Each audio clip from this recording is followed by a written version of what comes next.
Ang karunungan ng tao ay walang kabuluhan. Ako na isang mangangaral ay naging hari ng Israel. Tumira ako sa Jerusalem. Sa aking karunungan, pinag-aralan kong mabuti ang lahat ng nangyayari dito sa mundo. At nakita kong napakahirap ng gawaing ibinigay ng Diyos sa mga tao. Nakita kong walang kabuluhan ang lahat ng ginagawa ng tao rito sa mundo. Para kang humahabol sa hangin. Ang baluktot ay hindi mo maitutuwid, at ang wala ay hindi mo maibibilang.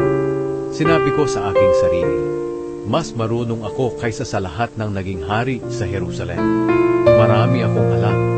Pinag-aralan kong mabuti ang pagkakaiba ng karunungan at kamangmangan, pero nakita kong wala rin itong kabuluhan. Para kang humahabol sa hangin.